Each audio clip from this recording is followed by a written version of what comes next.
Well, today you're going to have to forgive me because my throat is very sore. I got some sort of lurgy. Went to a convention at the weekend and I think I picked something up. So apologies if I keep coughing. But yeah, we're looking at some more Temu goods. So placed another order with Temu. So I've got a couple of busts which I'm making up. But also got a Lego set, or a Lego knockoff set. And also I got this. It was a £5 Michael Myers mask. It's better than I thought it would be, but I'm going to paint it. I'm going to spray it, detail it, try and make it a bit more accurate. I got a Jason one from a while back and it was pretty good once it was painted, so I'm going to do the same with that. If you want to see it, let me know. The hair's good on it. But yeah, today we're looking at a model kit, and it is a Starfighter from Buck Rogers in the 25th century. Remember the old Gil Gerard, Erin Gray show from the late 70s? So the Starfighter designed in that was originally going to be the Viper. It was designed for the Viper in Battlestar Galactica, but they decided to change the design and thought they'd keep the original design when they did Buck Rogers, which is a great ship. But this is one of those sort of knockoff Lego kits. Didn't even come in a bag, in a box. Some came in a bag. I don't think there's any instructions. I think it's one of those instructions are online. But let's see what we get. So these are quite a nice Ziploc lock bag. Let's just pop that over there. So what have we got? We've got one there. There's the instructions. Let's have a look at the instructions. There you go. So you get one big bag. You actually get a removal tool. Don't normally get them. Another bag, little bits. At least they've numbered the bags, but will that make any difference? Tiny bits. More little bits. There's a lot of pieces in this. I think there's meant to be 1,400 pieces or something. Another bag of bits. And another bag of bits. So looks like some standard parts, which these knockoff kits tend to be. They don't tend to use anything special, which is I quite like it. I might show a little bit of building up, but we've all built Lego, so I'll get this built. It'll probably take a couple of days because, let's say, I'm feeling rough. I'm probably going to go to bed after this.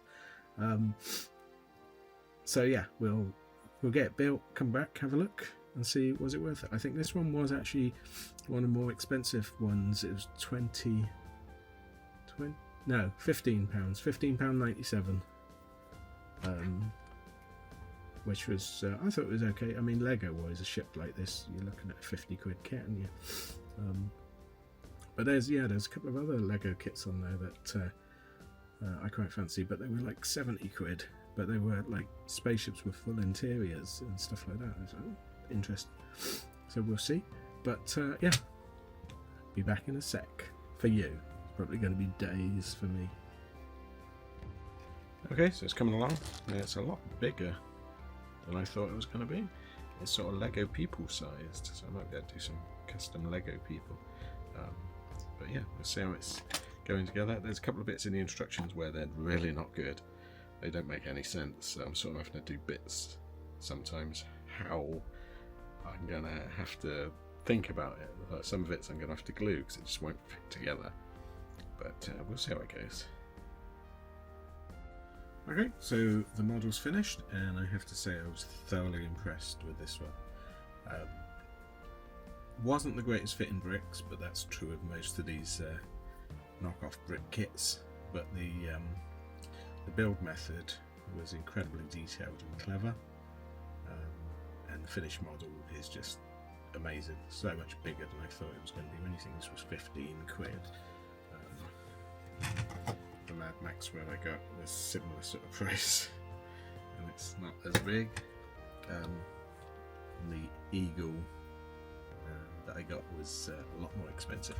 So yeah, it took a while because obviously all the bricks are pretty much white or grey, and the bags were in no order according to the instructions.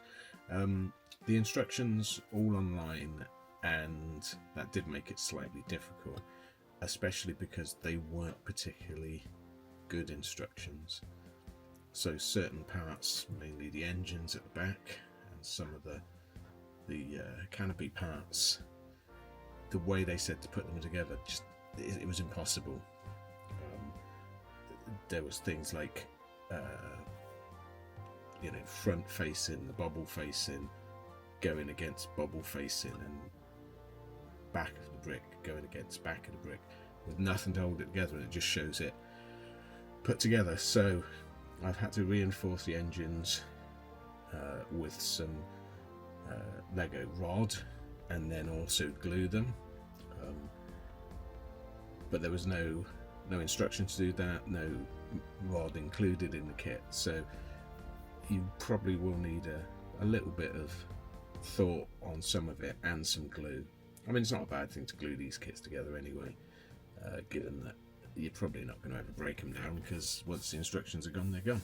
But let's have a look. So size wise, it's a biggie. The underside is fully detailed with multiple layers, very cleverly done. The landing gear should fold up. I have actually glued it because A, I don't really want to fold it up. It does fold up nicely, and B, it's a weak joint, so I might try and replace this with genuine Lego parts, because otherwise as soon as you put it down it collapses. You can see the fit of some of the parts isn't the best, but like I say, that's true of all these knockoff kits. Engine detail wise, pretty good. It's very accurate, I think, to the show. I wasn't expecting it to be. These things underneath just fall off. I don't need to glue them on. They're like, I don't know what they're meant to be, missiles or lasers or part of the engine. But literally, I might get a tour and put it across the top. Yeah, a tour, one of them ones. What I was surprised about as well was it does come with interior detail. So I might get some white Lego figures and do up a Buck and a Wilma to sit in there. Let me know if you want to see that. Controls, no stickers for controls or anything, but you could put stuff on there if you wanted to. And then that's the front one, and then the rear one, where Tweaky would normally sit. That's full interior. So let me just raise the camera a bit.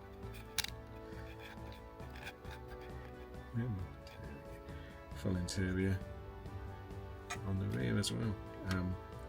The hatches are interesting that they've done it with black, so it's not clear, which that would have obviously been a shaped part. I don't know if there's any Lego parts that would fit, but I quite like it, the fact that it's black. You couldn't really see in the studio models either. You got the United Earth colours, which is a nice little touch rather than stickers.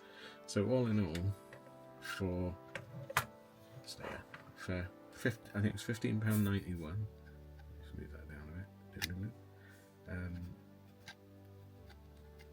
bit. It's an amazing kit. If this was genuine Lego, you'd have got a couple of little minifigures. I think that would have been an 80 quid kit, given the amount of pieces and the size of it. So these Temu kits, really good. They've various qualities, but when they come down like this, it's worth sort of trying it. I think there's a Viper. I don't know whether it's the same company, but I might get that next. And again, if you want to see builds of those, let me know. Hopefully these are helpful if you're thinking of going to go and buy one. But other than that, really enjoyed it. Great one. I need to find somewhere to put it. I might just end up with a spaceship Lego shelf. But thanks for watching. Please like and subscribe if you can. And I'll see you again next time. Thanks then. Bye.